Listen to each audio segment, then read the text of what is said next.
Yo, what's going on, everybody? Welcome to the show, the podcast, episode 100. That's right, episode 100. We miscounted a couple weeks ago. We thought episode 100 would have been the last one you listened to, but we corrected the error pretty quickly.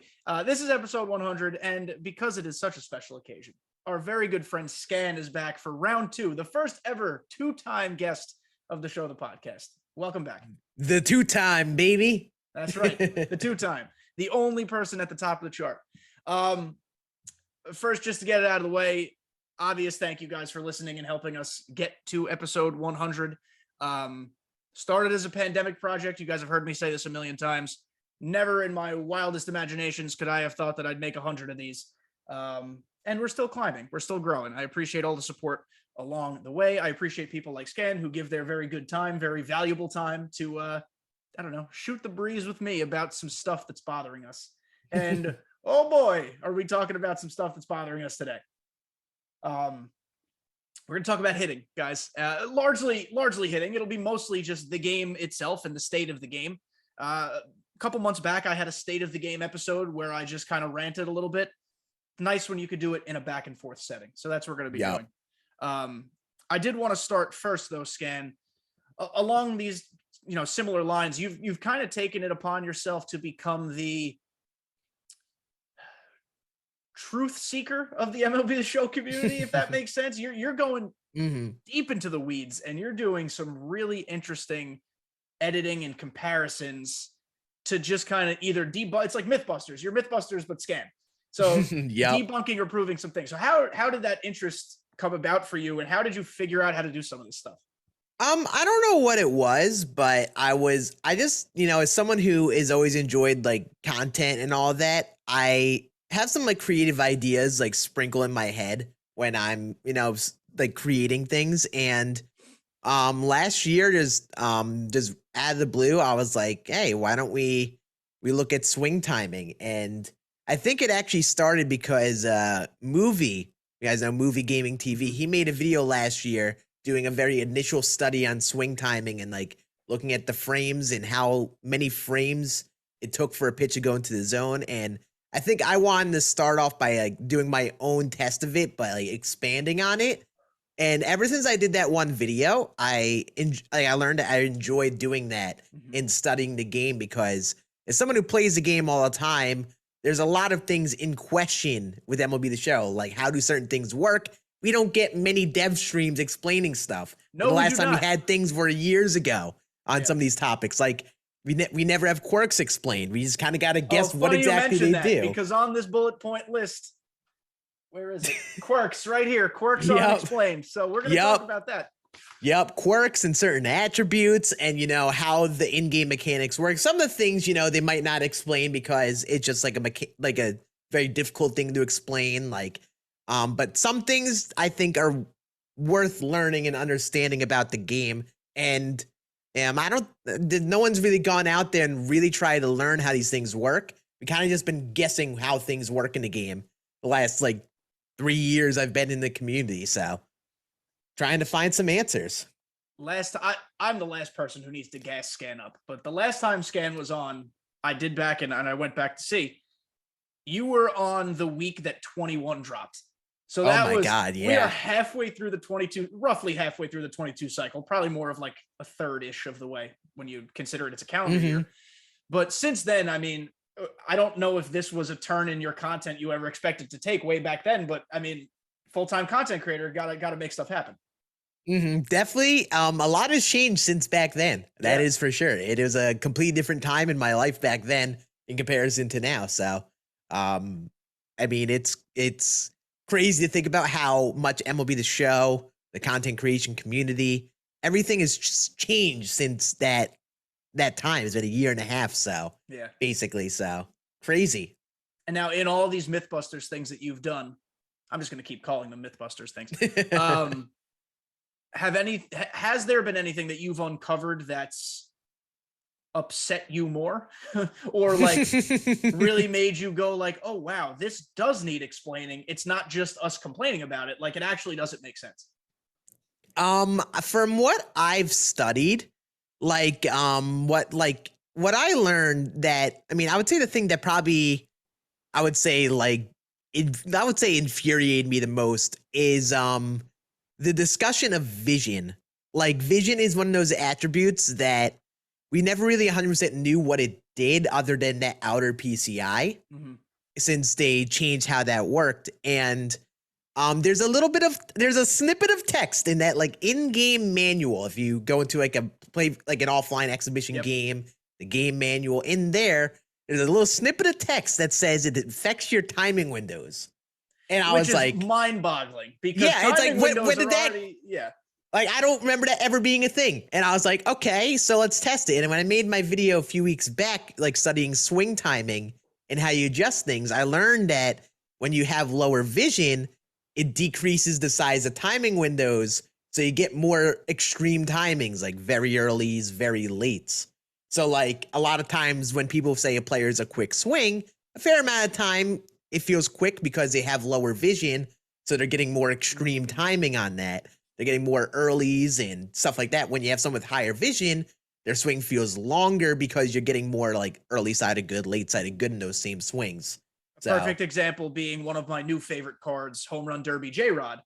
I'm staring at it now. So I have him P4. We're going to backtrack, subtract 4. He starts with 57 vision. Everyone says his swing is quick. Likely that is, and it does. It feels lightning. It is definitely a factor. For some people, that's super good. Like on higher speed difficulties, tend to be late. So a faster swing will help me with that. But if it's a slider on the outside part of the plate and you're always early on it, it's going to be a rollover. That's been my problem with that card. I'm always early or late. I can't find good timing with that card when I've been playing in the higher difficulties. So that's one of the things, like vision having that snippet of text. Nobody reads game manuals anymore. Few people even buy physical copies of games. And I don't think physical copies of games come with a game manual anymore. So like, unless you went into the menu, knew it was there and decided to spend your afternoon reading, because some of it's a little long, you would never realize that because they don't communicate it. Even in the text, like when they mention those things, you still got to like decipher what they mean in the in-game manual and find out for yourself. Like with how they word things in there, the wording can be confusing. It's very basic explanation. Like someone who's playing the game for the first time and reads that and they say, so vision affects your timing windows. They're going to be like, what does that even mean? Yeah. What does that even mean? So I do encourage people, listen, it can be something of a dense read, not because it's difficult to understand, but just because there is a lot. I haven't even gone through the whole thing, but if you have time, go into a pause menu, read the game manual. Just even if you know most of the stuff, like Scann said, you'll find stuff that you had no idea.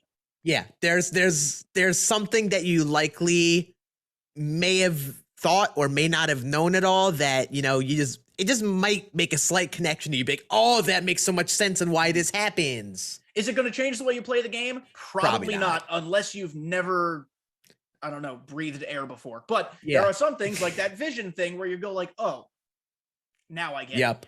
Yep. Absolutely. So I was saying this to Scann before we started recording, guys. The reason I wanted to have Scann on as a guest for episode 100, 1, because he's an awesome guy. 2, because I feel like he's one of the few people in this community, and this is not to discredit anybody else, but just one of the few people who has publicly voiced concern or criticism of the game, constructive and otherwise, in a level manner. You guys know that I can get all sorts of fired up sometimes. I try not to be, a sieve or not a sieve, a shill for MLB The Show. I calls it as I sees it. I praise things when I like them. By the way, Al Leiter dropped in the new program. Thank you, Jesus and Ramon. See, I'm happy for Al Leiter. What I'm not happy about is a lot of the other stuff. So Scann is going to be able to be a nice in-between buffer to kind of just talk through the game. We'll talk good. We'll talk bad. We're going to have a constructive conversation. So I'm going to start it off real hot. Yes, I love it.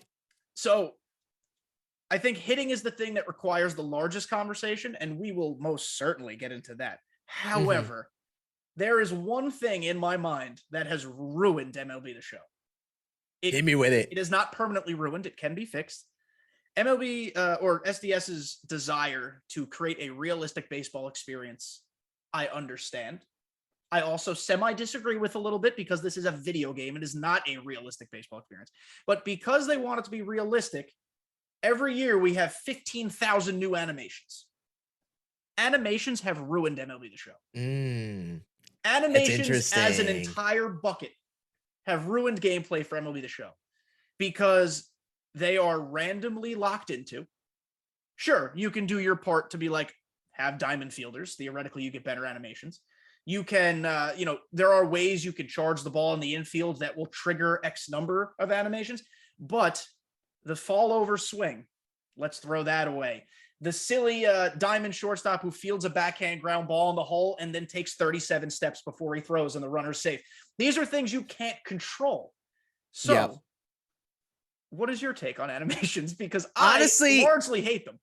Honestly, I agree with you, because the thing with animations especially is there isn't something you can control with even choosing players to change animations. Like, obviously, higher defensive players, they might get less of like the bad jumps and all that.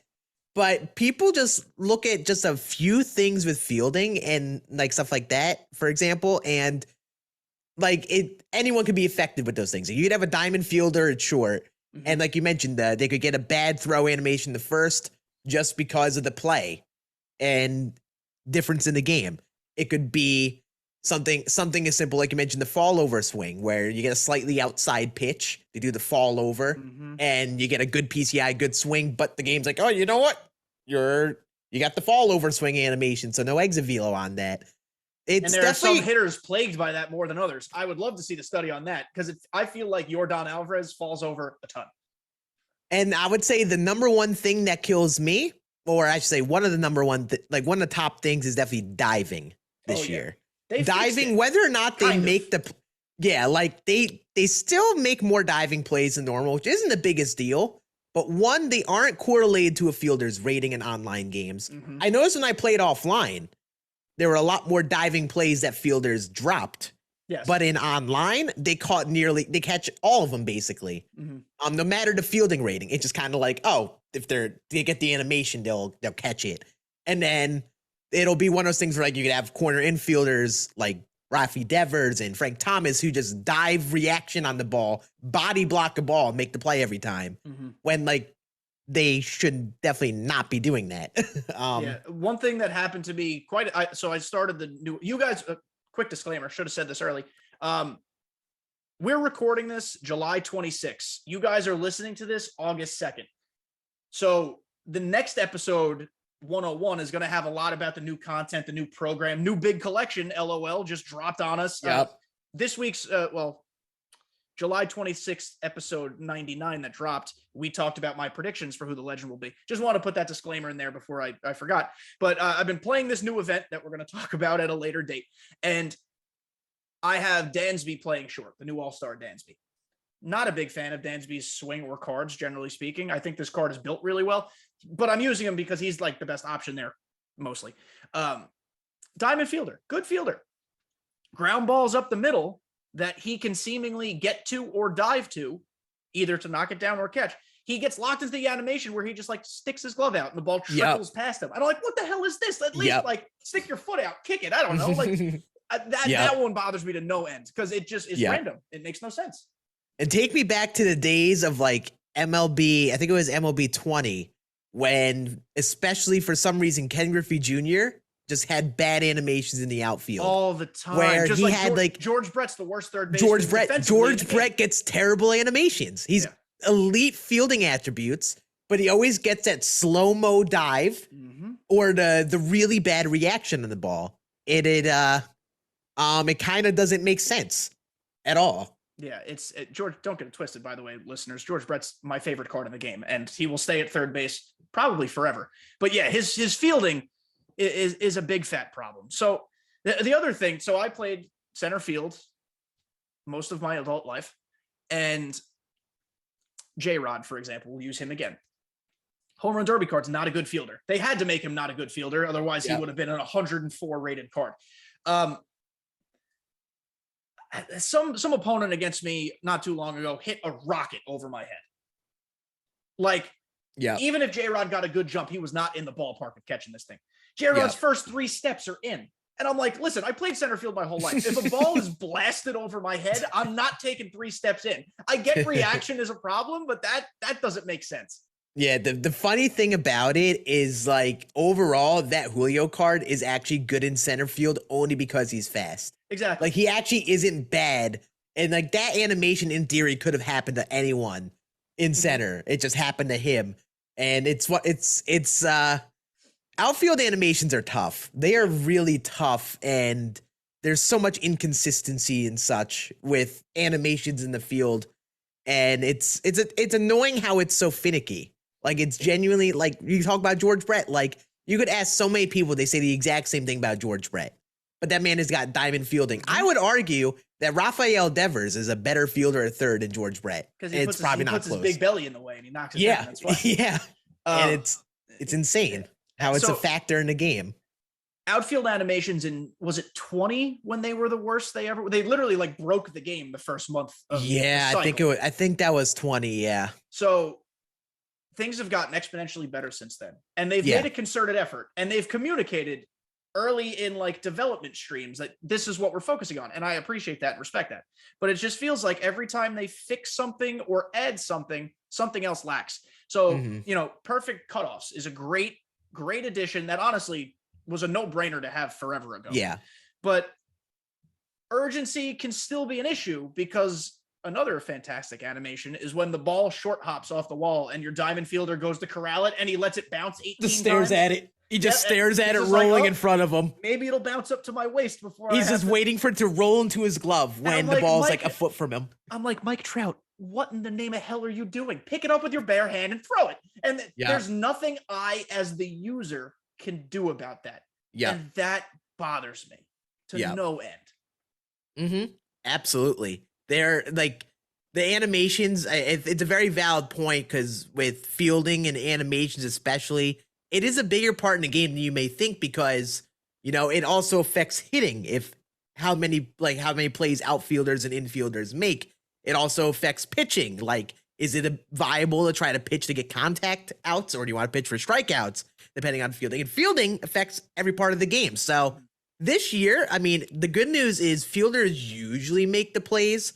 Like when you're under the indicator, the player will make the animation to catch it, usually. In years past, the issue was the player would get under the indicator and they wouldn't start the animation. So this year it works, which is nice. But now defense is so like all over the place with, infield defense is insane this year overall with diving and body blocking and all that. So sometimes it's tough to get the ball even to the infield. You can have a bronze fielder like Julio Rodriguez make every play in center just because he's really quick. Yep. You have people instantly refuting slow running outfielders. Oh, they're slow because their fielding doesn't do enough to warrant using them. It's all just so over the place and chaotic. And like at the end of the day, what the game should be is if a player has a fielding rating, it should actually compare to like how good of a fielder they are in game. There shouldn't have an instance where a very bad fielder ends up playing way better in the field than they should be, or a really good fielder plays way worse than they should be, like we have right now. It's so chaotic. It's definitely problematic. Yeah, and so I think a great example of something that SDS has done right, that user input can negate, that's the best word, throwing accuracy. Fernando Tatis, not a good fielder, not a good accurate thrower. Great arm strength, that's irrelevant here. Yeah. His timing or his throwing accuracy window is like this big to get it right. Yeah. Which is accurate, and it reflects his attribute and can impact the game. But if you are a good fielder, or like personally as a player, if you are a good fielder, you can negate that by getting it perfectly in that window every time. I think if they could translate that type of relationship to other areas of fielding and animations, make a ton of sense. Listen, I know, guys, you can't take animations out of the game. Yeah. Every video game is literally by definition like animations and actions and codes that kind of trickle into each other and trigger each other. But this sometimes can be a little out of hand. Yep. Absolutely. Yeah. So the way I want to go about all of this is for every bad thing we say, we're going to say a good thing, because we're going to be positive, constructive people. Yep. And give me a good thing about MLB The Show 22. In your opinion. Let's see. A good thing I would say. Boy, wouldn't that be funny if he just said, I don't have one. No, the game's garbage in every aspect. No, I think, I mean, the first thing in terms of MLB 22, you gotta say is a good thing has been the content, right? Yes. Like, that's the easy first thing, that content is great, cards are exciting. I know some people initially slightly underwhelmed with the All-Star Game content because maybe the cards weren't as good as last year, but everything is aligned with purpose. They took the feedback from last year with All-Star Game content, how good DeGrom and Trey Turner were, and they were like, okay, we're just gonna keep the cards within reason. They'll be good to use on your team. All the cards are viable and worthy to throw on teams, but they aren't Trey Turner or Jacob deGrom, where they're going to be in lineups for the rest of the year. And now we're already seeing we could have some newer content drop that's exciting over the All-Star Game cards, which last year wasn't happening. So content has definitely been more strategically planned, I think, this year, in terms of like what type of cards are in each mode, when we get them.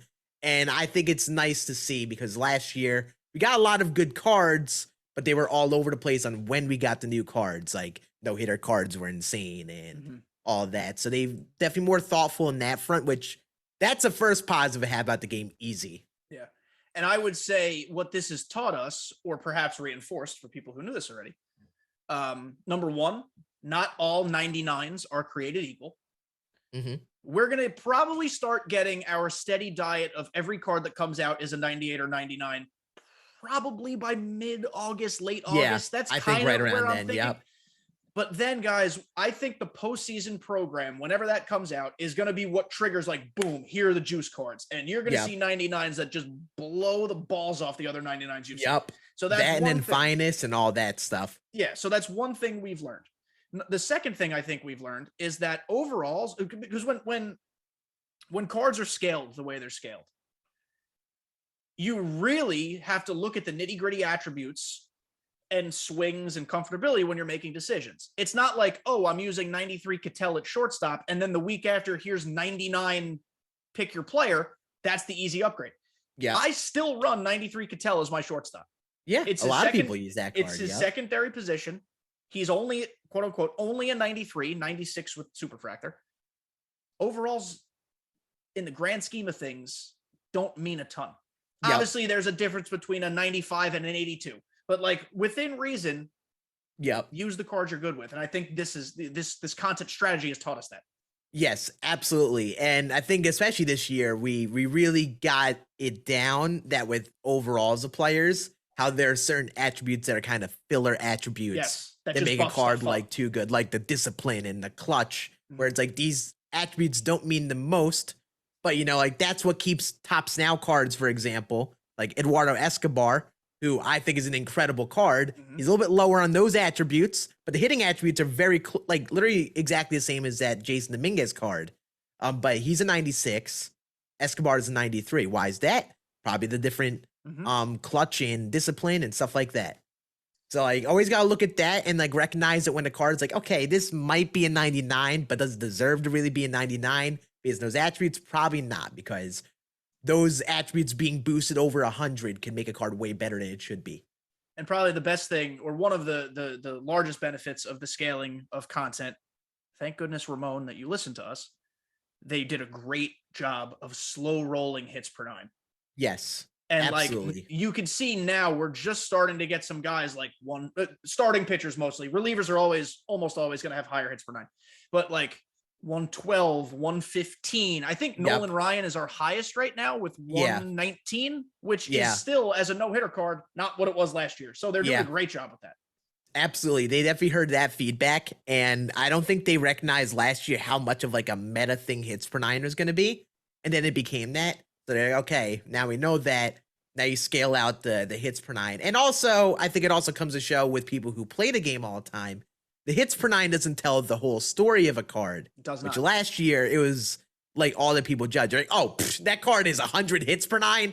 Trash. Well, there were some people, and I'm not like calling individuals out, but like in general, there were some people like, oh, this card's got 114 hits per 9. It sucks. I'd kill for 114 hits per 9 right now. So clearly, they have not devalued it, but just, I think, made us appreciate it more is probably the best way to put it. Yeah, absolutely. Okay, so positive, check. Look at us being all sorts of cordial. But here we go with the banger, because, boy, hitting stinky caca. when the game is all right. This is both a good and a bad. There are days when the game is playing exceptionally well. I couldn't tell you why that's the case. And when the game is playing that well, I'm like, wow, this game's good. Is it the best MLB The Show ever? I don't know, but like, it's good. It doesn't bother me. But then there are days where I'm like, well, who pissed in SDS's Cheerios? Because this doesn't make sense. So I have made a list here of things that impact hitting. Yep.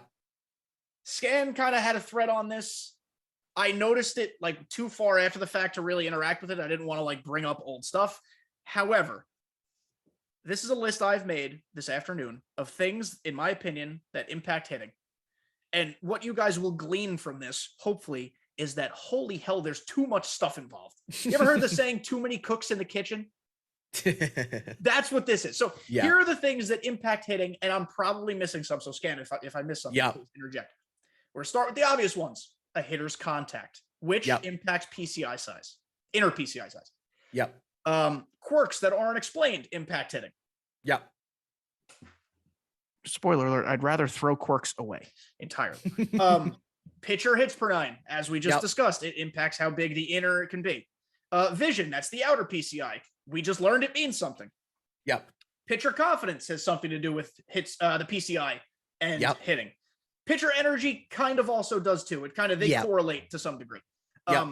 Park elevation, completely out of your control, sort of. Park, like general park lag. What I mean by that is like, don't play at Dodger Stadium where the whole last event was. Timing windows in general goes with vision, also goes with poor server strength, which is totally out of your control. Another funny thing, hitter tendencies.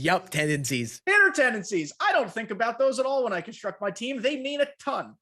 There are too many factors to calculate how the hell this works, which is probably why there's inconsistent results.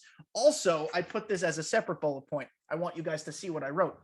Also, WTF is the PCI. So, Scann, that was a lot to take in, but what do you think about all this stuff I just said? I agree with you on every aspect that there's so many factors that could go into a game and hitting and all that it's chaos. Like chaos. It's remember when there was wind? Like that was another thing. We celebrated wind being taken out, but there's tenfold things that that cause more. It's crazy. And like I think the thing, like with hitting mainly, like we're talking about hitting all these different factors. To sum it up, in case you're trying to like understand what the main message of it is, the main thing that's a killer of MLB 22 is the lack of consistency. Yes. And how you could have 1-2 games, however long, where like your swings are getting rewarded. The like things feel right. You could even be the person that's getting the crazy things to be hits. Mm-hmm. And then next game, not much changes except for you loading into another game against another person, and your timing feels so much different. Your good swings aren't being rewarded as much. So many different things change per game, and the thing that makes this game suck sometimes is that it feels out of your hands sometimes. And how you could play very well one day, and it's you could tell for people who play the game all the time, it's not like an input thing. It's not like, oh, my opponent's doing a good job of pitching there. He's really messing with my timing and all that. It's normally like, no, this game, all of my good timing swings are outs, and my only hits are like dinky little bloopers because I need them to get lucky at this point. And the previous game, I was all over the ball, and everything was being rewarded. And that's out of your hands. That's out of your control. And this number one frustrating thing about this game is when you lose, and you know it's not your fault really that you lost. That's like any game really. But really, and listen, this is not a let's shit on SDS podcast. They provide a game that we all play. Is it the only baseball game on the market? Yes, but that's beside the point. That's another thing that would make MLB The Show better, by the way, if like another competition always makes people better. Exactly. Stops complacency.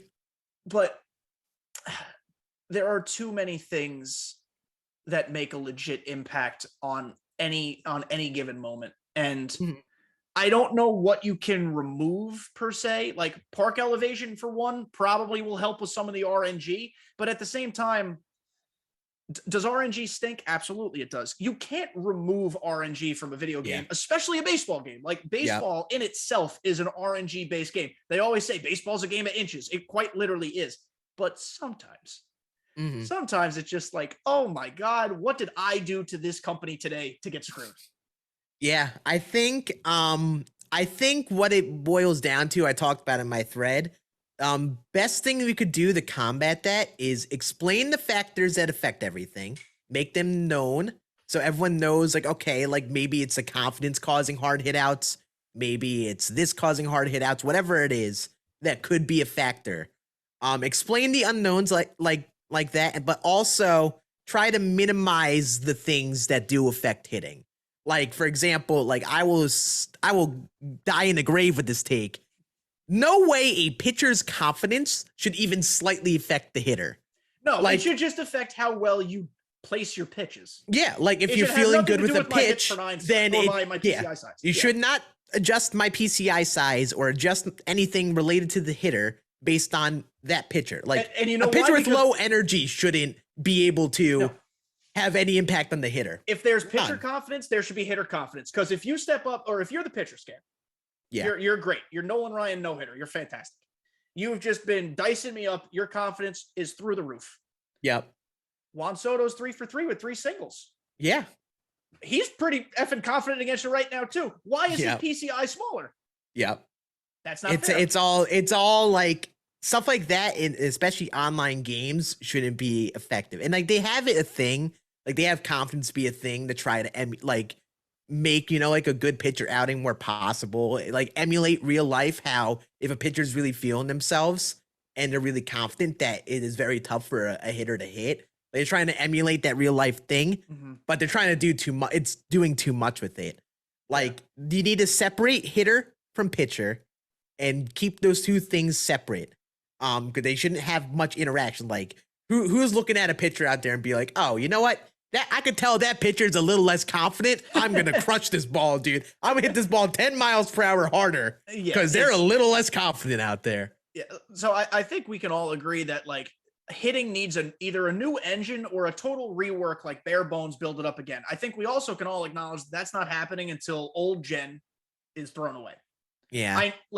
I'm not trying to gatekeep new gen, next gen. I know not everybody can get a PS5. You technically can if you want to spend over market price, but that's your own prerogative. I'm not going to tell you how to spend your money. I don't think we're going to get overhaul of updates until that happens. Hopefully 23. I don't know, question mark. And it's been a long build above this engine too. So like they might not even ever do that unless it just breaks in itself. But the thing that bothers me throughout this process the most is as frustrating as hitting can be, not only has SDS in their streams and on social mostly gone silent, I think they've been snarky. Couple of them definitely are over there. Not even the individuals. I mean, sometimes that's just people's personalities. Look at our stats. See the stats in the community. So works as intended was the stupidest thing they ever said. We need another couple billion swings. Go jump in a ditch. And the worst thing they ever said was perfects are 800 batting average, because even if that's true, it's now a standard we all hold them to. Yeah. And I also don't think it's true. So it's just like they've in some ways dug their own grave there. Yeah, here's my number one thing that I've said in discussion of that, like with the community numbers, the 800 batting average and stuff, is like, I mean, I believe that the numbers might be true. Like, I'm cool with believing it's true, but it doesn't really speak to how good the game is. Like, it doesn't show the status of the game. If you're fielding that super large sample of swings, yeah, maybe the averages add up and all that. But the problem with the game isn't like the overall. The problem is how inconsistent it is. How I could have the really good game and then the really bad game next. That's the big problem, is how it changes game by game so much, and it's out of your hand. It's not a opponent thing. It's just, for some reason, this game you don't get the luck of the draw, while the next game you do get the luck of the draw. Mm-hmm. And that's what the problem with the game is. The numbers might add up. Like, you could have one really good game where you're hitting the seams off, boy. Score 10 runs, 20 hits. They're just PPs everything's everywhere. going well. And then you could have 3 really bad games, and that might even up to be like, oh, they're hitting like 280 on Hall of Fame difficulty. So that looks about right. But that doesn't mean that the game is functioning as it should be. Oh, well, that's baseball, Susan. as the great John Sterling would say. Yeah. The last point I want to make about hitting, and I know, Scann, you've addressed this. Like I said, I showed you guys, WTF is the PCI. This whole PCI is the batter's eye nonsense. I'm not a conspiracy theorist, so I want to put that right out into the ether, first of all. But I don't believe when they say that, because they just kind of dropped that into our laps this year. And I think it's because we all complained about the PCI so much last year. They're like, oh, no, it's not the bat, it's their eyes. And that was their cop out. And I don't think that's explicitly written anywhere. So it isn't. There is there's something fundamentally wrong with the PCI. I don't know if it's just the feedback. I don't know if it's the system. I don't know if it's the engine. But it just doesn't seem to make sense. And maybe it's because there's all those factors like we just ranted about. And maybe they just they don't sync up in the way that it's intended, but something is wrong. Yeah, it's funny. I had some talks with people who've been in the community longer, and like you mentioned, like that was the first time I ever heard it's their eyes, like it's where the hitter's looking. And I was talking to people. I was like, I swear, like ever since I've been playing this game since MLB 19 consistently, I've never heard that. And I talked to guys like Dude Food who've been in the community for a while, and he was like, oh wait, they said that like forever ago, and just mentioned it out of the blue again this year. And I'm like, okay, so it was something said years ago, but for someone like me who's been playing MLB The Show like nearly daily since MLB 19, never heard that once. And if I did, it was maybe mentioned once in the dev stream. And with how I look at things, like obviously the PCI, it's clearly like the thing to reduce skill gap. It's random by nature. It's supposed to be something that, since if it was the barrel of the bat and it was always squared up swings in the middle of the PCI, then it might be something where it's like it's either too easy or too hard to hit. So I always view the PCI as like the skill gap expander. It decreases the skill gap. So it allows everyone to pick up the game and be able to hit. But by nature, when you're really focusing on that input, it's not perfect because you have the center PCI swings as flyouts, because now it is still random. You got the random dice roll that's like, you know what, you got okay contact on this center PCI swing. And it's partially good, but partially very problematic. And I think the main problem with the PCI is it doesn't do a good enough job of scaling based on the difficulty. Like if you're on like all-star difficulty with massive PCIs, it's probably okay if the occasional one isn't okay because of how big the PCI is. Yes. But if you're on Hall of Fame and Legend where your PCI is significantly smaller and you're squaring up way less balls, you cannot have that happen when you have like a handful of good swings in the game. And that's especially when, let's just say the PCI is the eye. Yeah. How many times, Scann, have you been told keep your eye on the ball? Yep. Well, on Legend or Hall of Fame, if your eye ain't on the ball, you should not be hitting it. But the number of off PCI hits or home runs that I see on those difficulties, I watch Chev streams a lot in the morning. I work from home mostly, so he tends to be streaming when I'm working from home. It just makes sense. And Chev is unreal, phenomenal player, and as are many of his opponents. But the amount of PCI feedbacks that just don't make sense blows my mind. Yes, it is insanity. And that's insanity. I don't know how. Like I know you play Legend quite a bit. I don't know how you do it because it's crazy tough, man. to me. I make World Series. I stop because I don't want to deal with Legend. A lot of people are the exact same way. Everyone's like, you know what, I'm good. Yeah. It's tough, man. And Chev does a good job of playing a lot of Legend and having the experience. And I swear he also gets terrible luck too. Like he sees so much of the chaotic stuff. But the thing with Chev is he's so good, he can outplay a lot of the chaotic stuff. Someone like me, like I'm good at Legend, but like those top 50s, like those dudes are a different breed. Oh, like I mean, how good they are on Legend, and like they can outplay that. Migunsky is a perfect example. Gunsky, yes, it is beyond comprehension how good he is at this game. And you talk about making up for fluke. It's like it doesn't even impact him. He's dropping 20 runs a game on Legend no matter what happens. Yeah, those dudes they're so good at the game they can outplay. Someone like me, those plays, those things that happen are the difference in a game. Yes, they're debilitating And sometimes. sometimes like for me, like I can maybe outplay. Like I was playing some rank trying to get the innings for the previous season today. And there's a game I was just like speeding through the game, pitching with Randy. I was dicing. They had like 20 strikeouts in like the seventh inning. And they have I think they had like a very dinky single. It wasn't like that bad of a single, but you know, like a late swing single. Then they send the runner on a steal, get a very late single to the opposite side of the infield, get the runner over to third. And then they hit I think they hit like a very late blooper to score in a run. Like it was like three things that transpired in the inning to make it a tie game. And I was like, oh, really? Like I was just trying to speed through the game. I wasn't really focusing on my hitting. I'm like, okay, now I got to score a run. I think I end up walking them off in the 10th or something. But like, it's one of those things where it's like, when you're not scoring much, the bad feedback is the difference in a lot of the games for people. Like whether it's me on Legend or a lot of people who are trying to make World Series, it's the most infuriating thing when you're put to the challenge. And, you know, Hall of Fame is meant to be difficult for people. Legend is meant to be difficult for people. It's okay that it's difficult. But when it's difficult and the bad things happen either for you or against you, it's the most demoralizing thing. You queue into an online game to not play against the game. You are playing against an opponent, but all too often there are factors beyond both of your controls that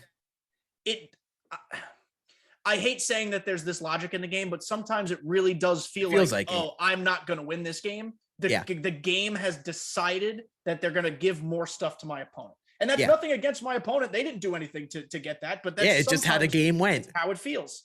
Yeah. And it's the epitome of what the problem is with the game is it feels like you're fighting the game. You're hoping the game's nice to you. Whether or not it's actually that, or if it's just like those factors that aren't explained that are affecting things. There's just sometimes it feels like you've got to work 10 times harder than your opponent to win. And it's the suckiest feeling ever when you don't win those games. Because it feels like the game beats you, not your opponent. And like, I know some people are really on the front of like, oh, like, don't even try bothering to play the game competitively, or like, don't take the game so seriously, then just try to have fun with it. But with how this game is formatted, it's meant to be online, competitively driven. Like you get cards for getting World Series, you get cards for getting wins in events or going flawless in BR. People are, by nature are going to play the game to try to do well. Of course. Everyone's trying to play to do well. So when you're trying to play to do well and the game's like not allowing you to do well, it's going to be frustrating. The only time like I could really play the game and not really care is if I'm just grinding offline, just chilling, not doing anything. And like at that point, you're playing against a CPU, but there's no weight on anything. You're playing online and you're trying to win to get rewards, then it's gonna be annoying. You can't like not get annoyed at it. Yeah. The last point last thing I want to use about hitting to reinforce kind of everything we're talking about here. Let's talk about the most recent moonshot event, the one at Dodger Stadium. Yep. Straight up, common pitchers, any hitter you want.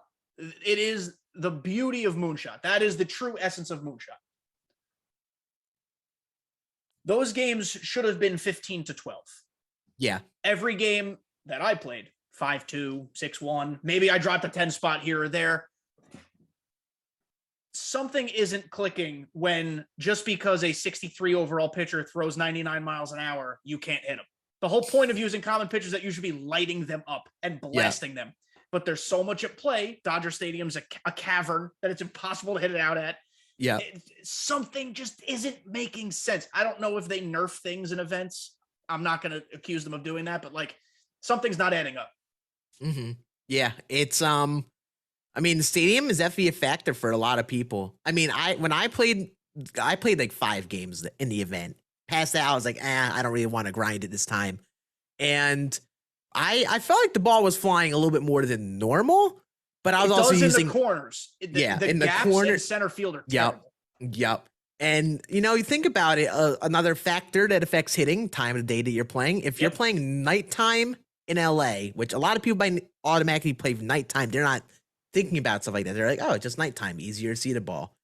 The ball's so difficult to hit in LA because nighttime plus low elevation means the ball does not fly much.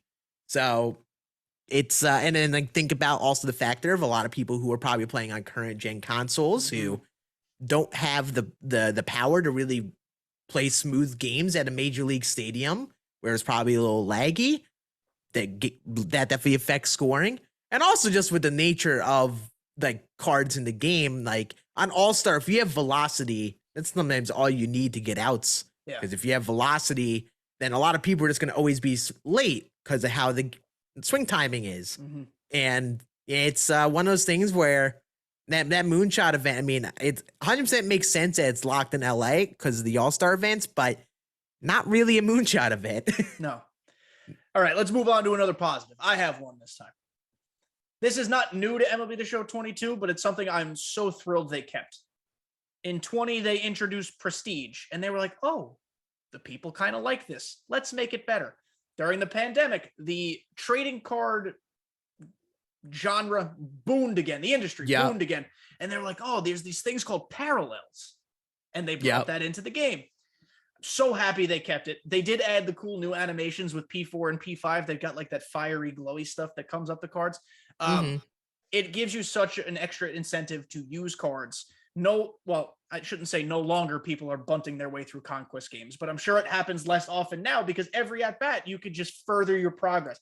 I love the parallel system, and I hope it never goes away.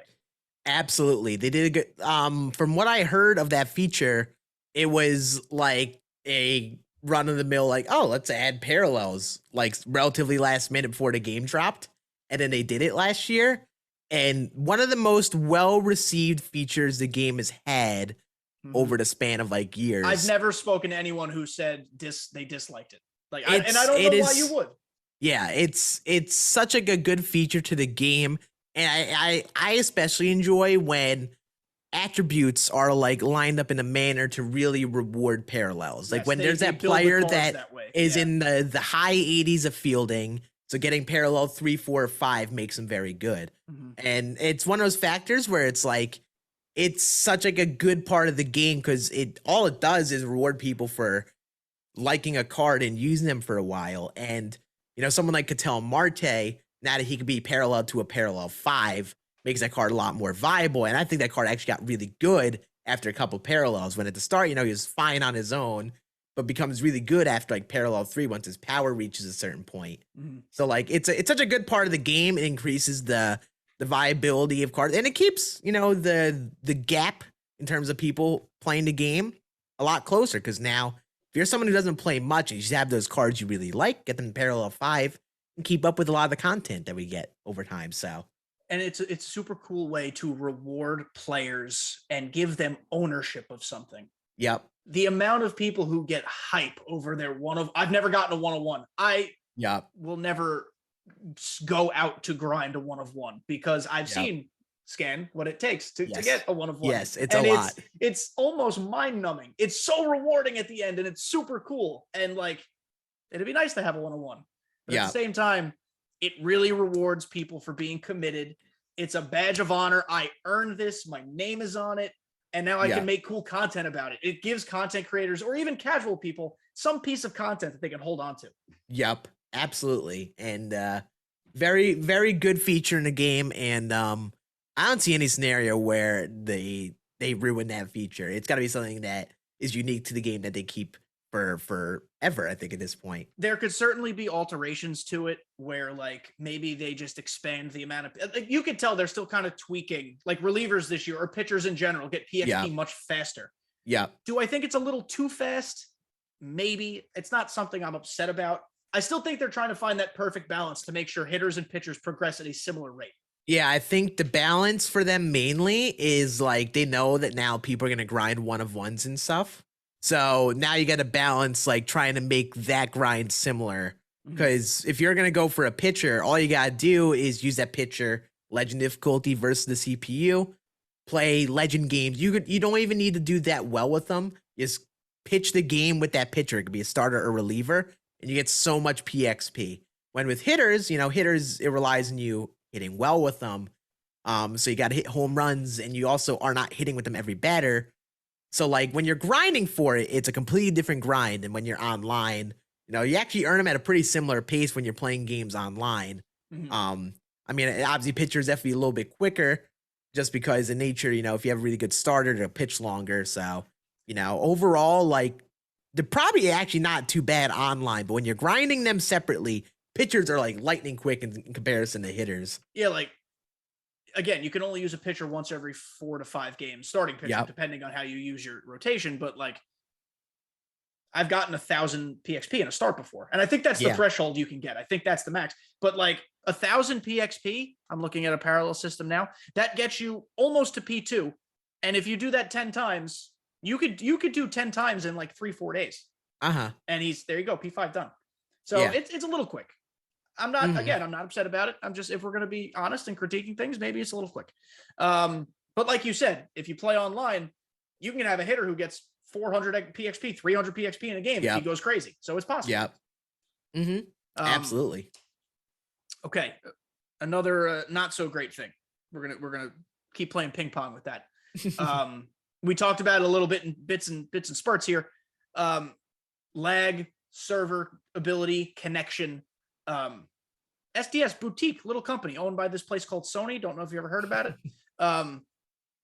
I'm not going to pretend I know how all that stuff works. I am not an incredibly technologically savvy individual. The fact that I can make everything that you see here happening is incredible.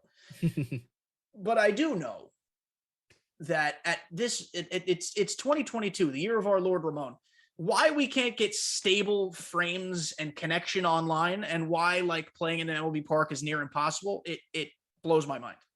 A lot of factors. I understand that. I hear a lot of people say we need dedicated servers. I don't quite understand entirely what that means, but the fact that freeze-offs and things of that nature and bad connection are still a thing in 2022 is not good.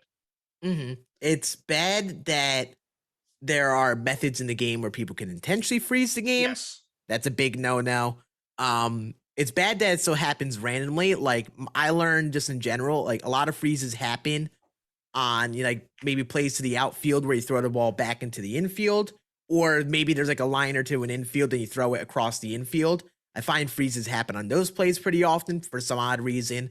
Obviously there was things where people would intentionally freeze, so like they'd give up a home run intentionally and then like pull up. They could pause the game without the auto pitch thing going off to like freeze the game.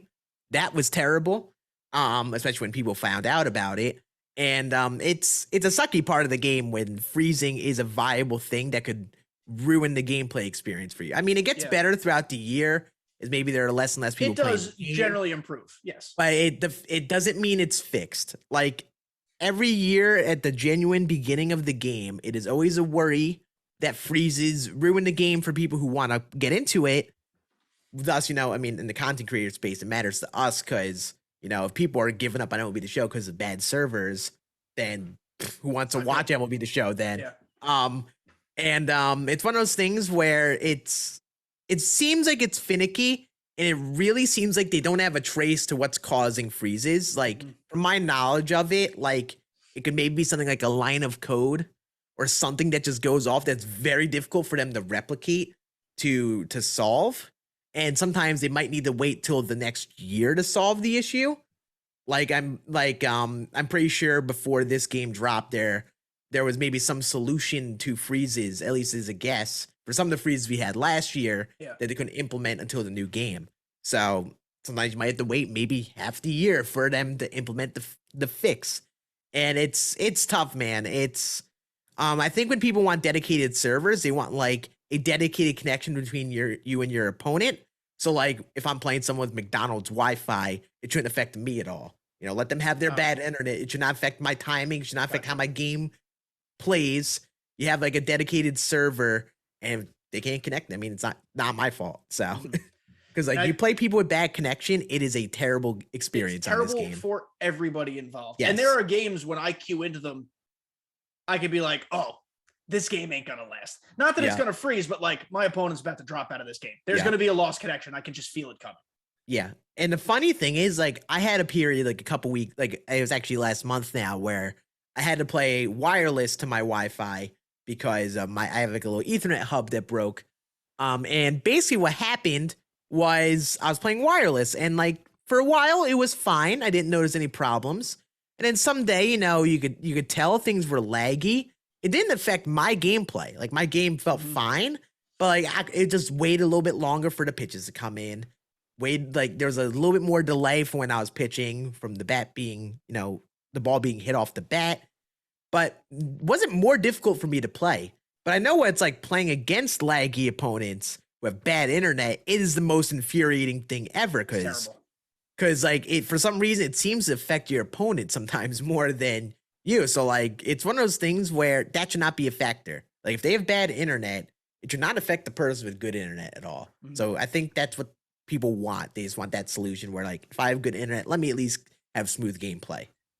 And it should be somewhat embarrassing for SDS to have issues with these things on stages like the summer circuit, the Creator Cup. I know you were part of the Creator Cup, so we're not going to sit here and bash it. That was a super cool thing that you guys were, like an incredibly cool thing that you guys were invited to. And I think largely a success. But at the same time, it's like when stuff like that is happening, when like, people are watching and certainly the competitors are invested in it, that's tough, man. And then it should open some eyes, be like, wow, we have to fix this. Like something's got to be changed. Yeah, it's tough. Like it's the Creator Cup thing. I mean, we were outside. It was very hot. They had these consoles and these boxes, and I think the freezes weren't related to the normal freeze things that we normally get. However, they were still happening. So whenever you're like doing anything big with MLB The Show and you see freezes, it's just going to become the conversation. It's a buzzword. Because like everyone sees, they're like, oh, your game's not even working properly for your event you're running. They're gonna go at you for it. And I mean, this is a silly observation, but having it outside, boy, was that a choice. I get why you're in LA. It's super cool. It's a cool environment, but like, it's hot. Maybe that wasn't the move. I don't know. Yeah, it was one of those things where I think with the freezes, they definitely sucked. And from my conversation with people, nobody was happy. Like nobody, I could tell the folks behind the scenes felt bad about it. Like they were they were definitely not very happy with how that went. They wish it went better. And they were like, first thing that was told to me after, hey, listen, we're sorry for all those freezes and stuff that ended up being longer. I played like one game and I was watching the entire time. So I was like, I mean, I don't care. I mean, I was just chilling. I mean, not the biggest deal. All that matters is the event got done. But I just couldn't imagine looking at the Twitch chat where the chat is just riddled with freeze.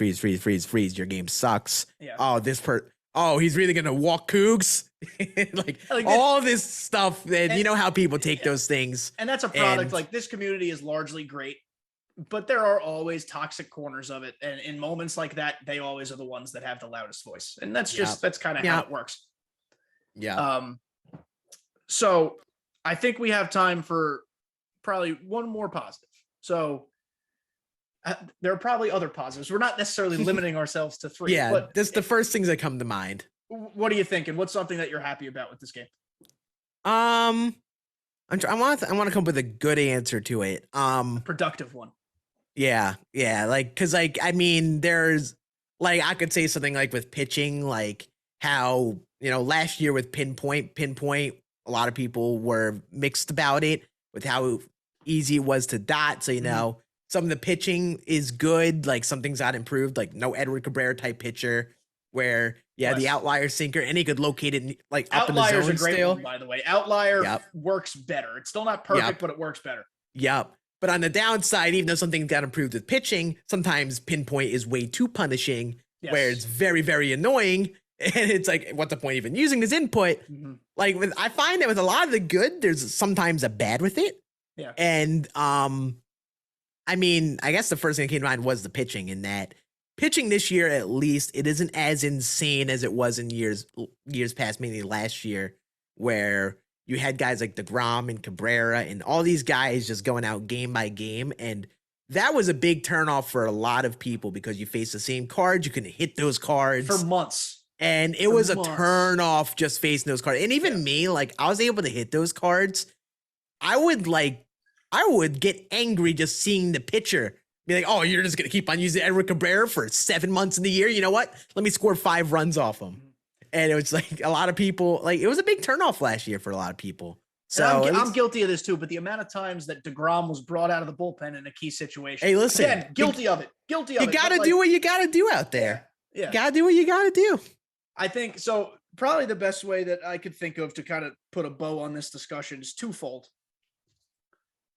I think the means of going about the game, I'll explain what that means. It's getting stale. Yes, mini seasons is new this year. Yes, it doesn't work that great. However, other than that, we've had BR the same forever, ranked the same forever. Showdown is new-ish, kind of sucks. Conquest, the same forever. It is just time for an overhaul. I'm not saying get rid of everything, more so tweak the existing things you have, because when the game is working right, there are enough options of things to do. You're never sitting here going, wow, I don't have anything to do. Like if you're a Diamond Dynasty grinder, we're talking mostly Diamond Dynasty here. You're always like, oh, I could grind for World Series. I have to finish the BR program. We have an quote unquote innings program we have to do, featured program we have to do. I think we just need new ways to go about doing stuff, or just tweaked ways, especially ranked. Absolutely. Ranked needs something. Things need to be fresh again. It's MLB Show falls victim to with how they do their content is that, you know, really like the thing that's fresh and exciting is the reward that you get.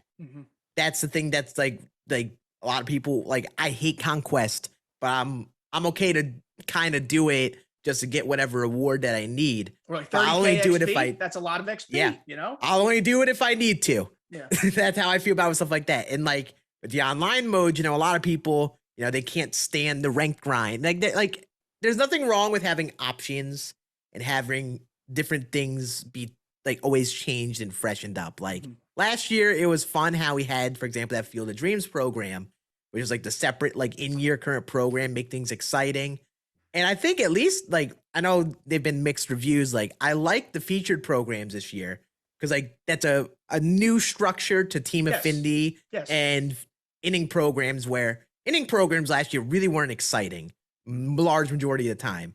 But now they're making those cards a priority of content. It's exciting. The cards are fun.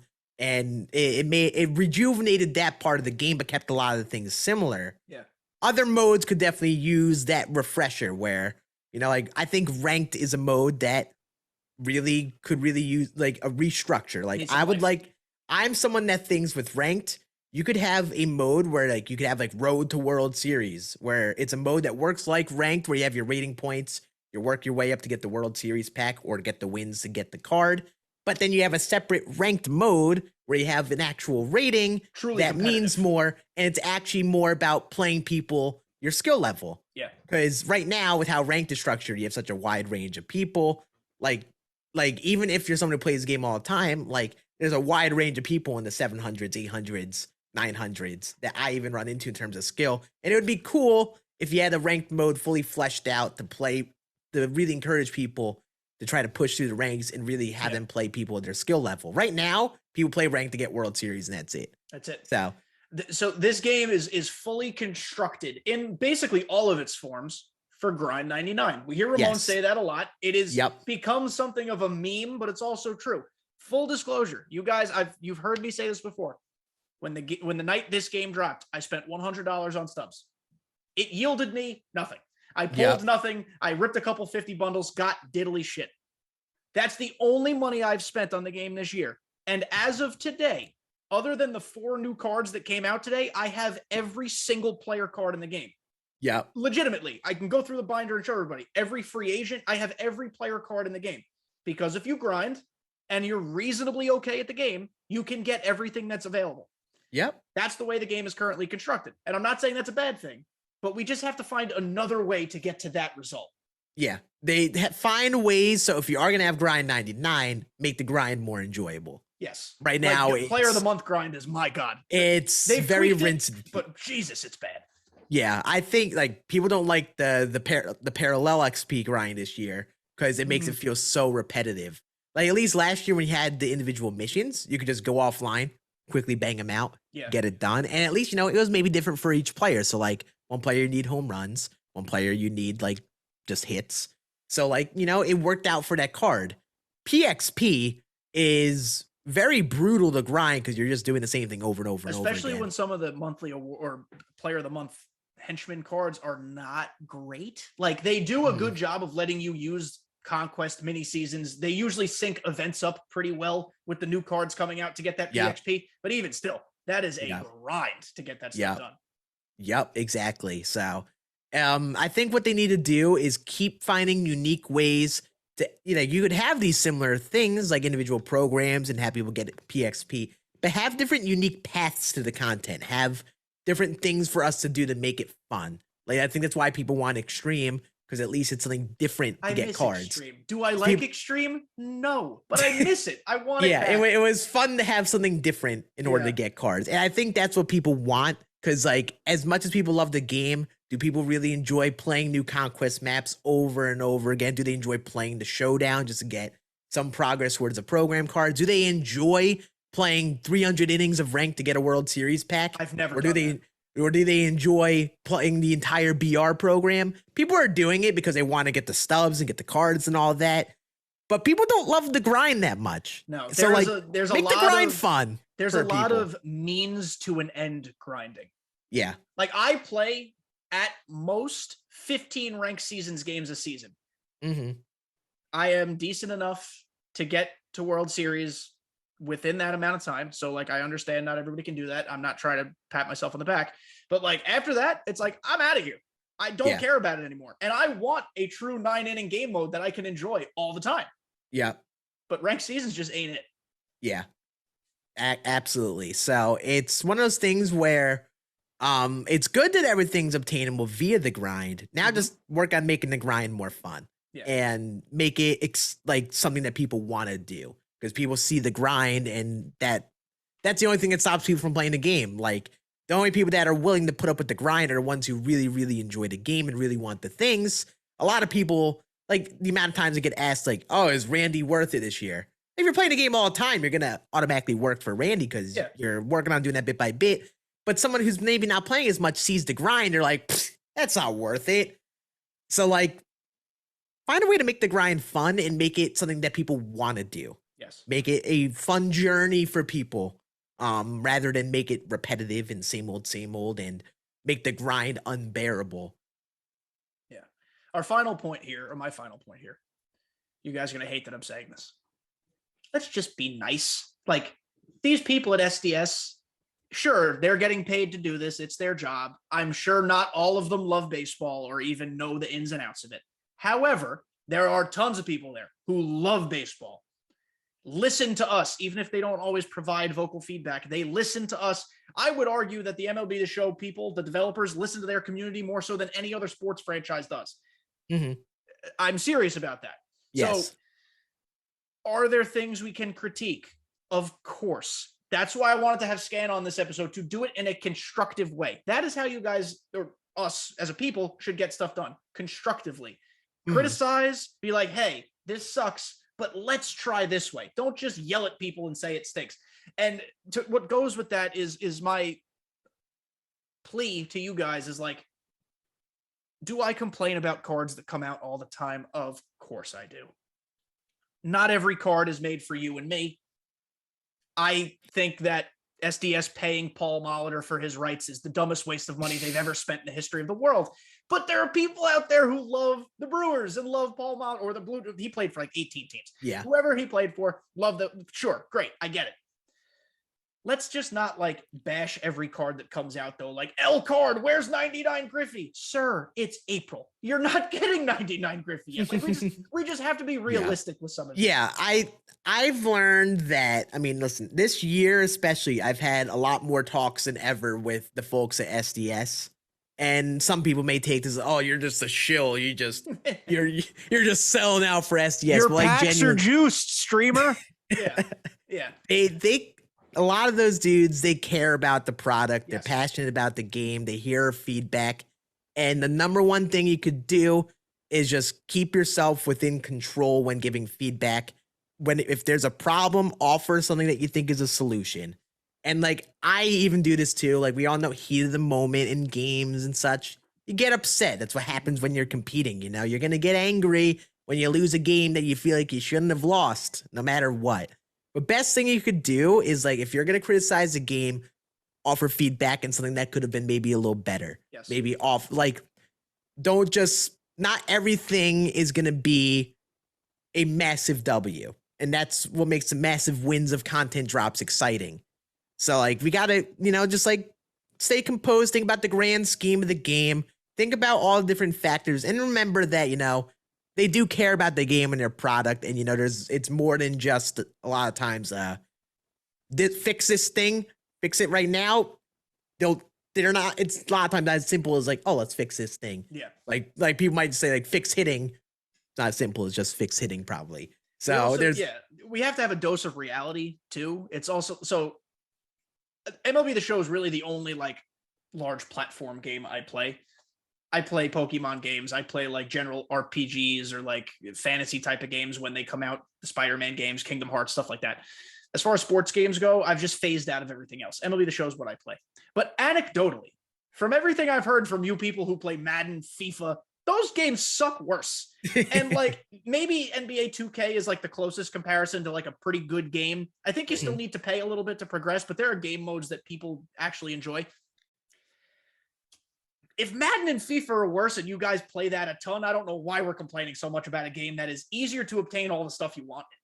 Yeah, it's crazy, especially comparing to other games. And it's an one of apples to orange comparison. I understand that, but it's still like there's still games we play. Yes, absolutely. And it's one of those things that, I mean, number one thing, like in terms of feedback, I mean, I've especially gone about it this way this year, is stay outspoken in the things that you think are problems. Stay discussing. Don't be afraid ever to share your problems with the game, because they want to hear the critical feedback. Best thing we could do if we want something fixed, if the community's outspoken about this thing being a problem, we can maybe see a fix later in the year, next year, whatever. We shouldn't stay quiet. Nobody should ever stay quiet if they have problems with the game. Yep. But also on the other hand, remember there are people making the game, offer a solution, offer perspective. And like that, my number one thing is when I'm offering feedback, I'm trying to share why people feel frustrated, why it could be annoying, rather than just simply saying, oh, your hitting engine is broken and it sucks. I'd rather be like, okay, why do people find hitting annoying? Why? Yeah, like individually finding things. And some people might not know the things, but I make it like a lot of people who are passionate about the game make it their goal to explain the things, and don't always take it as like, if you're not having fun, stop playing the game. If you hate the game, then go play something else. Or like you've clearly never played baseball before. Yeah. So like it's one of those things where people get so passionate on both sides of the criticism, no criticism train. Best thing you do is just offer your opinions, share insight, and like on the other note, make sure you also share when there are things that are good, and you know, be critical on every side of the game, and don't take it too far, because when you get angry and all, then that's when it gets invalid. Like when you're just gonna spam in comments, if you're gonna spam in the STS stream, L, it's not productive at all. So best thing you could do if you're passionate about the game and care, just keep your feedback productive, and best thing could do is hope they hear that feedback, which they usually do. So well, and that was going to be my follow to that. But Scann, but Kenny, how will they hear my voice? Guys, they release surveys to the general public every year, sometimes multiple times. Yeah, and I even message the folk directly too about stuff too at this point. So when they do, so you can do that. Scann has the ear of some people. He's above us all. However, I'm just kidding. He's very humble. But when they give surveys out, don't just be like fix hitting. Answer the questions truthfully. Honestly, the next time a survey comes out, you guys can hold me to this. We will do an entire podcast episode on filling out the survey correctly. You guys are going to think that's boring as all hell. I don't care. It's my show. You listen if you want. And that's where, you have to take advantage of opportunities where they're giving you the voice. Your voice always means something. You can go to Twitter, you can go to Facebook, I guess, Twitch, wherever you want to make your voice heard. But when they give you real feedback opportunities, like we want you, take advantage of it. So guys, that is going to be it for episode number 100. I still can't believe we got here. I am so thankful for everything that's happened in these last 2-ish years of creating this content for you and really for myself. I create this for me. This was, I hope everybody loves it, but I do what I want to do with the show. I talk the way I want to talk. I talk about what I want to talk about. And I've made friends, very good friends through this community that I just never even thought would happen. I just thought I'd like dip my toe in and hang out here, but I've made good friends. I've made great connections with people like Scann and Scuffy and Ants, and like not even just a single amount. The list goes on. Truthfully, all of this stuff that I do means a ton to me. Sometimes it might seem like I'm rushing through some stuff, but I am never half-assing anything that I put together for you guys. I've been learning on the fly. When I started this podcast, I couldn't get out of the 600s. Now I've been flawless like 5 times. I've made World Series like I have seen improvements in myself, in my gameplay, just by really going all in with this. So truly, from the bottom of my heart, thank you all. You literally, I don't know many of you. You all mean a lot to me. So I mean that truthfully. And Scann, as the only 2-time guest in the history of this show, you're the man. Thank you so much for being on again. The 2-time, baby. I just had to come on just so I could say I was a 2-time. That's the only reason I'm here, clearly. It's going in the Twitter bio, the only 2-time guest. No, I'm just kidding. No, but for real, it's always fun hopping on here. I mean, we all know, if you know me, I'm a nerd. That will be the show. I love talking about the game all the time. It's the reason I make content on it all the time, because I love the game, love the community of people, and it's really cool to see people who really are passionate about the game, come together for sharing opinions, thoughts on the game and all that. And it's always a fun time hopping on here. I was super glad to hop on a second time. And before we get out of here, I'm going to put on my professional podcast hat. Scann, where can the people find you? Oh, the people can find me everywhere. Search the name Scann with 2 N's. 2 N's. YouTube, TikTok, Instagram, Twitter, all of it. If you're not following anywhere, Scann is where you can find me. And if you want to see more about MLB The Show and help me learn about the game, then feel free to hop on board. The man formerly known as The Scann is now just Scann. Now just Scann. All right, guys. Thank you so much for listening. Episode 100 in the books. Another 100 more to come. Who knows? We'll see. We'll just take this ride as long as it takes us. I would be remiss to say, go Yankees. We have to say it. Let's go keep kicking ass. And that's it. Scann, thank you again. Everybody, talk to you next week.